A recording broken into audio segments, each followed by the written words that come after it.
السلام علیکم ورحمۃ اللہ وبرکاتہ۔ حضرات ناظرین، ذی الحجہ کی 10 تاریخ کو عید الاضحیٰ کہا جاتا ہے، اور اس میں قربانی کن لوگوں پر فرض ہے، کن لوگوں پر واجب ہے اور کن لوگوں پر واجب نہیں ہے، اس کا جاننا بہت ضروری ہے۔ پہلے یہ سمجھنا چاہیے کہ قربانی کن لوگوں پر واجب ہے۔ یاد رکھیے گا، شرائط قربانی کے لیے ضروری ہے عاقل ہو، بالغ ہو، مسلمان ہو، مقیم ہو۔ اگر کوئی انسان عقل مند نہیں ہے، وہ پاگل ہے، تو اس پہ قربانی نہیں۔ اسی طریقے سے اگر کوئی بالغ نہیں ہے، بچہ ہے، چاہے وہ صاحب نصاب ہو، تو اس پر بھی قربانی واجب نہیں۔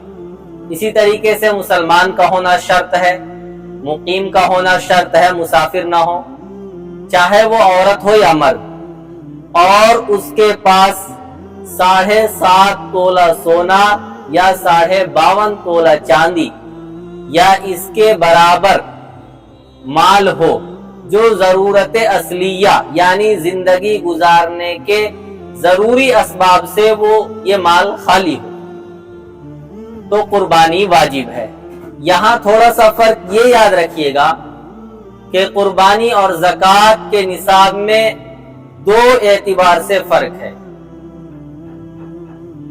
قربانی ان لوگوں پر بھی واجب ہے جن کے مال پر سال نہیں گزرا، یعنی قربانی کے لیے مال پر سال کا گزرنا شرط نہیں ہے۔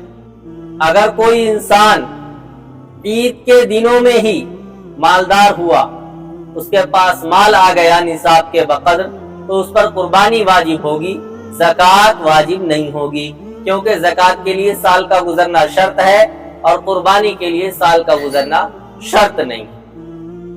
دوسرا فرق یہ ہے کہ زکوٰۃ کے لیے مال کا نامی ہونا یعنی بڑھنے والا ہونا ضروری ہے، جیسے تجارت کا مال ہوتا ہے، لیکن قربانی کے لیے مال کا نامی ہونا یعنی بڑھنے والا ہونا شرط نہیں ہے۔ اگر کسی شخص کے پاس اپنے کھیت کا غلہ ہے جو اس کی ضروریات سے زائد ہے اور جس کی قیمت 7.5 تولہ سونا یا 52.5 تولہ چاندی کی قیمت کو پہنچتی ہے، تو اگرچہ اس انسان پر زکوٰۃ واجب نہیں ہے، لیکن اس انسان پر قربانی واجب ہوگی۔ تو یہ 2 فرق ہیں قربانی اور زکوٰۃ کے نصاب میں۔ یہاں ایک مسئلہ اور یاد رکھیے گا کہ گھر میں اگر کئی افراد ہیں تو جانور لے لیتے ہیں ایک، اور پھر یہ پوچھتے ہیں کہ کس کے نام سے قربانی کریں، تو یاد رکھیے گا جس کے اوپر قربانی فرض ہے اس کے نام سے پہلے قربانی ہوگی۔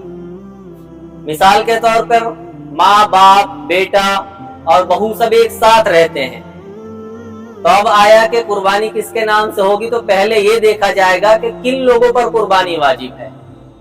اب اگر باپ بھی صاحب نصاب ہے، ماں بھی صاحب نصاب ہے، بیٹا بھی صاحب نصاب ہے، بہو بھی صاحب نصاب ہے، سب کے پاس اتنا مال ہے جس سے زکوٰۃ واجب ہوتی ہے، تو پھر ان چاروں پہ قربانی واجب ہے۔